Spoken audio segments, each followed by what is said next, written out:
morning, good afternoon, good evening to all the students, wherever you are, wherever you are. I hope you're all safe and sound. Today's lecture is on the evolution of trade theories. This particular topic comes under the first section of this course, which is pure theory of international trade. So when we are talking about evolution of trade theories, we will discuss the mercantilist theory, then the Ricardian model of international trade, and the first exposition of that idea was through his book in 1817 named The Principles of Political Economy and Taxation. Then we'll do some extensions of the Ricardian model, because the Ricardian model is based on only one factor of production and say two goods and two countries. Now you can extend it to number of countries, number of goods. You can increase the number of goods. But the basic tenet of the Ricardian model would remain the same even if you extend the model. This Ricardian model is called the classical model of international trade, followed by the Heckscher-Oberlin trade model. Professor Heckscher, who used to work in the University of Lund in Sweden, his theory came in 1919, and then his student Bertil Ohlin, jointly they did a work on the this particular trade theory, which says that trade takes place because of differences in factor endowments. Let me say that when I talk about trade theories, all trade theories are trying to explain the pattern of international trade. Why are countries trading, and which trading partner do they prefer? What are the determinants of international trade? So that gravity model that we will discuss is the empirical counterpart of checking whether the covariates of international trade have a significant impact on countries which are trying to align with each other through international trade.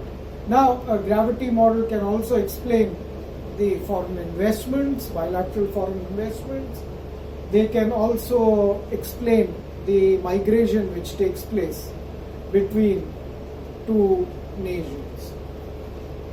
Followed by Heckscher-Ohlin trade theory, we have the Linder's hypothesis, which says that trade takes place because of similarity of demand.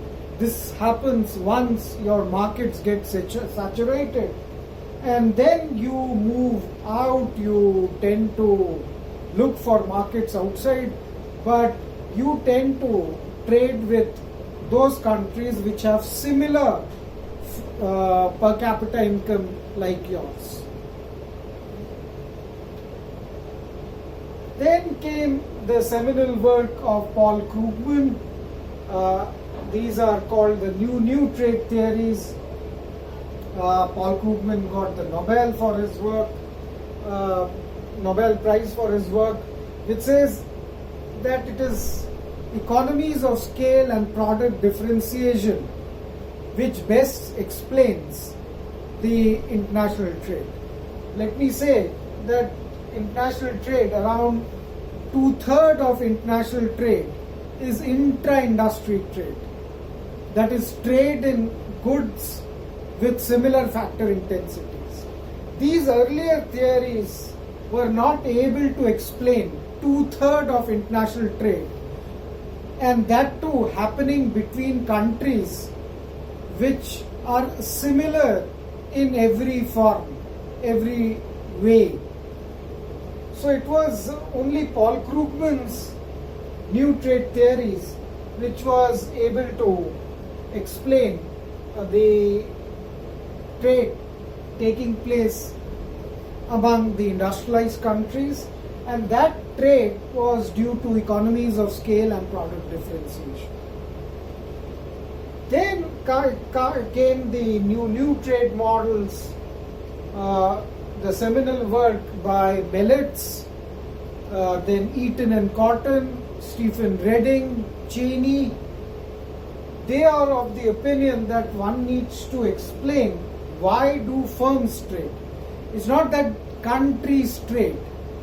Okay, the earlier assumption was that only countries trade and each firm was a representative firm. Here they are of the opinion that you need to look at the granular level data and especially the firm level trade. Why do firms trade?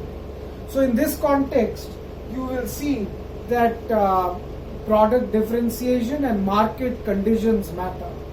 The other characteristics of the new trade model are that you will find that there is both intensive and extensive margin, meaning that with liberalization, when you reduce tariffs, it's not only that the existing businesses go up, but there's an incentive for new firms to come in.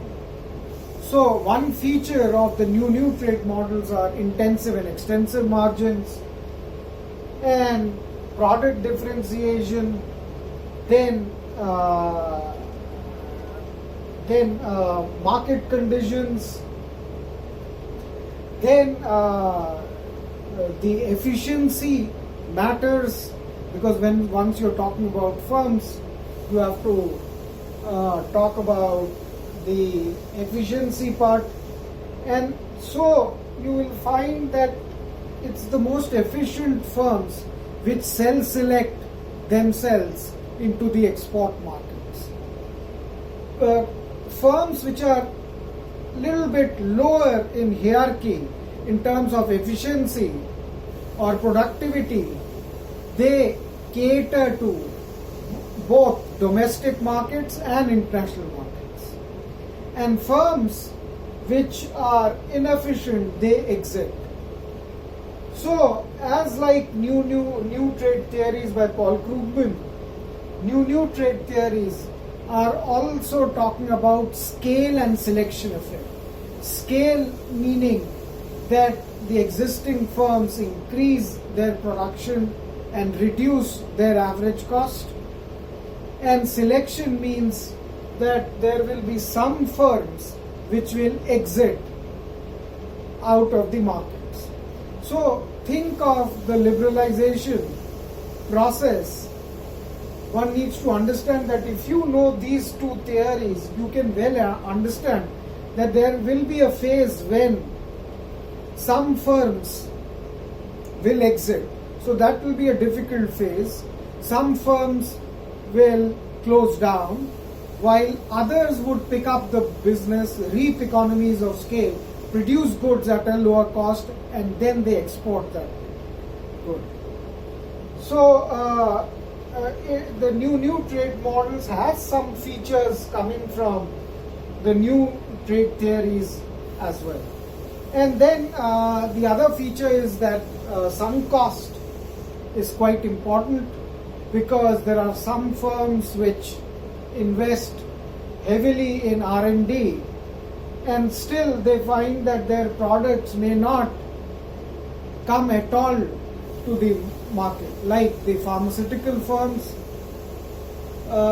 it takes around 13 years for, in a normal time, these are pandemic times, but it takes around 13-14 years for a particular drug or a vaccine to come in the market. Because there's a whole lot of process. There is regulations, these are patenting process, and more importantly, clinical trials. And yet you may find that after 13 years, the medicine may not come at all because it may not be effective. There may not be enough of antibodies which remain in your body to sustain yourself. It may remain for 7 days, 8 days. So efficacy matters. Now in this case, you are investing billions of US dollars. In normal times, it's the firms which have to, source this much of funding. Okay, in these times you may have global cooperation and you may pool your resources, but still the possibility is that even after 13 years, or in this case, if you fasten this whole process of bringing the vaccine early, then there is a possibility that your sunk cost may go waste. That is why it is called sunk cost. You may find yourself in a position that the medicines may not there be at all in the market because of the efficacy concerns. So all these features wherein the features of industrial organization and international trade meet, these are discussed under the new trade theories. So this is the entire evolution of trade theories, and they fall under the section Pure Theory of International Trade. I've already explained that the international economics and finance has 4 sections. One is, of course, Pure Theory of International Trade, which tries to explain why do countries trade, what is the basis of trade, what is the pattern of trade, which country is trading with which other country and for what reasons, what are the factors. All this is discussed under the Pure Theory of International Trade. I've also written some other theories, namely this Posner and Vernon's theory of shifting comparative advantage, which came in the 60s and which can explain the dynamism in the comparative advantage theories, that this comparative advantage position is not permanent. It shifts. The comparative advantage shifts from one country to another country. You've seen already that in case of computer chips, there was this Silicon Valley in California which used to produce computer chips at the least cost. Slowly and steadily that advantage was shifted to Japan, and from Japan it shifted to the ASEAN nations, and from ASEAN it shifted to China, then probably India, then probably Middle East. So because of various reasons, the comparative advantage shifts, and I will explain the comparative advantage concept which was given by David Ricardo.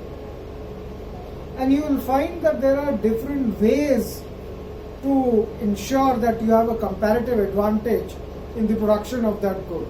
It can be your all latest 4IR technologies, be it quantum computing or 3D printing or robotics or automation or deep learning or artificial intelligence. All these are 4IR technologies which can help you to shift the comparative advantage in your favor.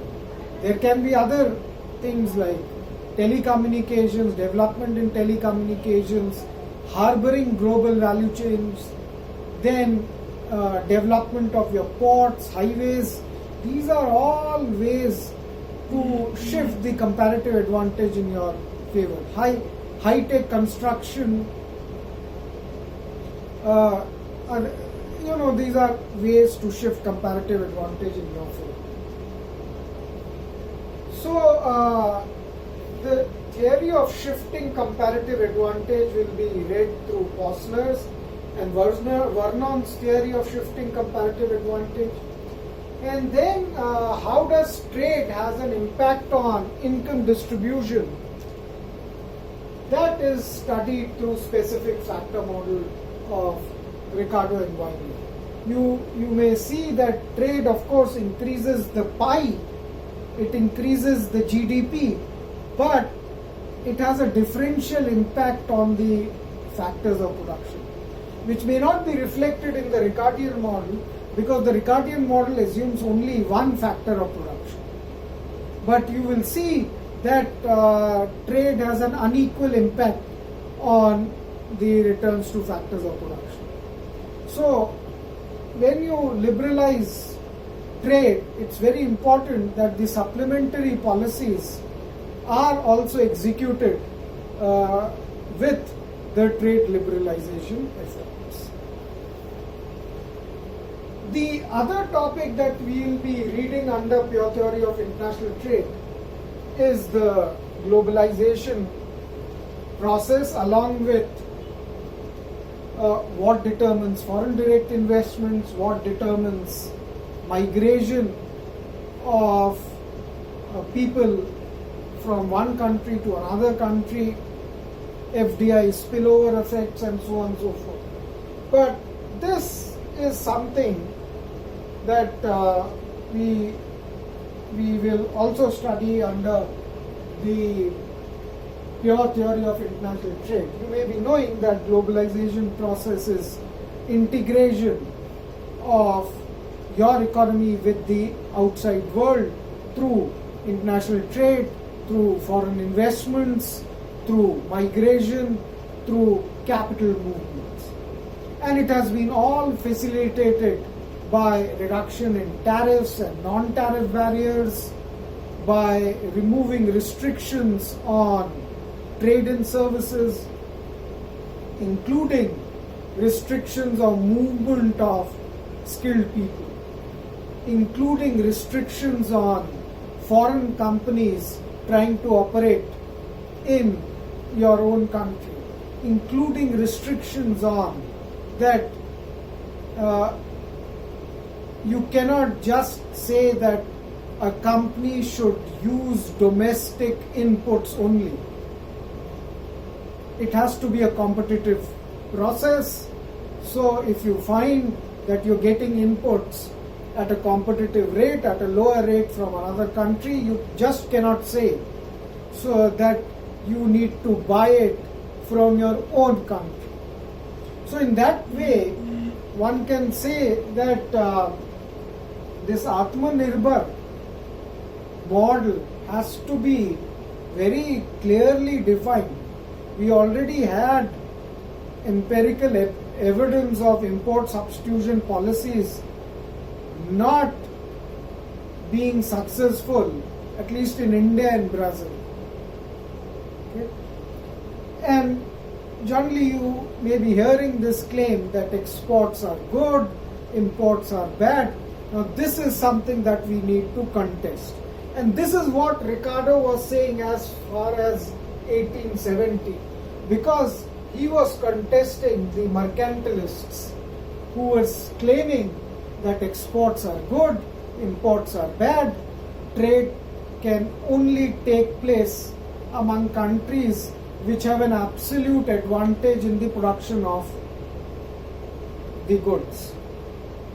So, if there are two countries and one country has an absolute disadvantage in the production of both the goods or all the goods, meaning it is inefficient in the production of all the goods, mercantilists would claim that there will be no trade between this country and the outside world. It was Ricardo who said that even if some country has an absolute advantage or is efficient in the production of all the goods, there will be gains from trade because it may have a comparative advantage in the production of that good. Comparative advantage means that it can produce a good at a lower opportunity cost or lower relative price. So when I discuss the Ricardian model and the mercantilist model, you will see the distinction between absolute advantage and comparative advantage. And these are some concepts which are misunderstood by many, including policymakers, academia, economists, and so on and so forth. And attached to it are certain myths related to these two concepts. So I hope by discussing an example followed by the mathematical model, I will be able to explain the Ricardian model of international trade and make a distinction between Ricardian model and the mercantilist model. So now I will rub this board and I will discuss the Ricardian model. I've been sharing lots of YouTube videos. Then I have my own NPTEL lectures, and there are other materials through other social media posts. So please read them. And it's also important that you read the basic readings, which is the book by Feenstra and Taylor, which probably covers the entire topics, pure theory of international trade. Then we come to the trade policy, where we discuss the different trade policy instruments from tariff to non-tariff barriers, quotas, export subsidies, export taxes, import subsidies, and so on and so forth. Then we go to international monetary theory, where we discuss the theory of exchange rate movements. And fourth, we discuss the past and the present international monetary arrangements. You may be knowing that we had the fixed exchange rates regime from 1948 to 1973, and then it's the flexible exchange rate. It's the market forces which determine the exchange rates.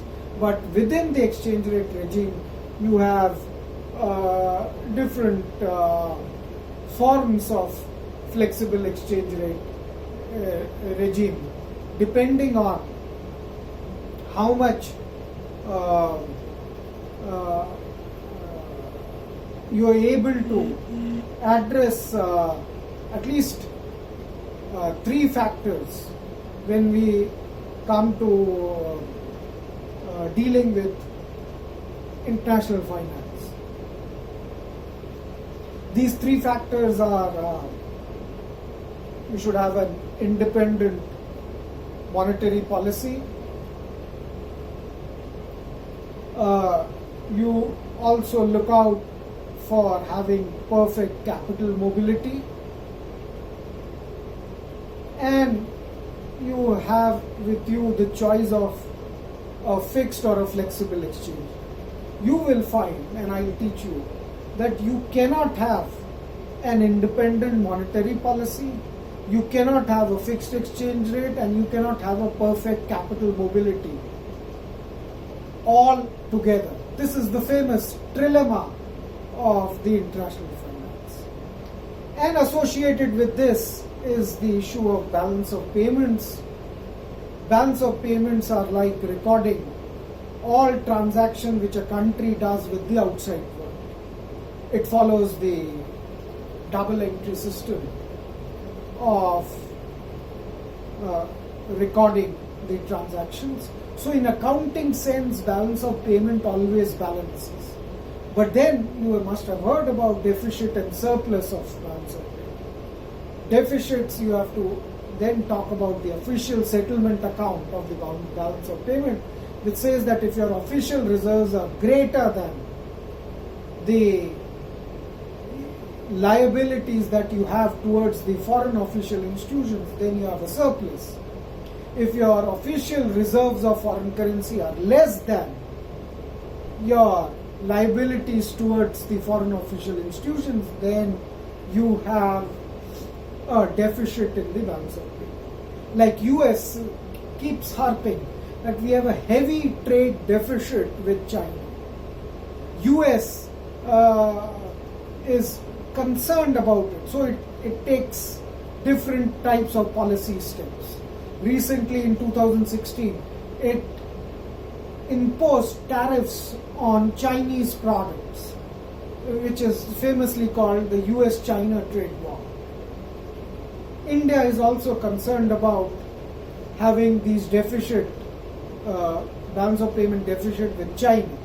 In fact, we are concerned about having deficits with at least 7 of the East Asian nations. But these are different times. We have a pandemic, and then from 2016 we have seen that protectionism has scaled up. As a result, the GDPs of your country and the outside world are going down. As a result, the exports and imports are going down. And that's the reason that you find that India has a surplus, at least in the trade part, the trade balance, which is the difference between exports and imports, because your imports have fallen at a rate which is higher than your exports. So it's very important to address these issues, reading the concept of balance of payment. So then natural question is that if there is a deficit in the balance of payment, will you do something about it? US did by imposing tariffs. But if you find that the deficits are sustainable, then you may leave it, because it will be now reflected in the movement of your exchange rate. Your currency will depreciate against the foreign currency. That means your export prices in terms of foreign currency will go down. Your import prices in terms of your local currency will go up. What it should do, it will deter your imports, it will increase your exports, and your balance of payment condition may come back to the equilibrium. So all this under the third and the fourth part, which is international monetary theory and international monetary policy. So my next lecture would be on the Ricardian model of international trade. Interestingly, you may have got a lot of inputs and the YouTube videos on the GTAP model. What it does is that if you wish to analyze that whether India should align with either the East Asian bloc or the Shanghai Cooperation or the Mercosur in the South American counterpart, then African nations, then you need to understand what is the economy-wide impact of tariffs, because aligning with some country means that you need to reduce the tariffs, and so it will promote trade in goods. But then if you are aligning with the other nation, there's also services trade, there's also investments. All this can be analyzed through the GTAP model. When I come to the discussion class, and if I'm able to share the screen, I'll tell you how that is done. Related with this is the concept of trade creation and trade diversion, because these are two concepts which you have to understand for understanding how to analyze the regional trade agreement. So see you in the next class, where we'll be discussing the Ricardian model of international trade. So bye for now.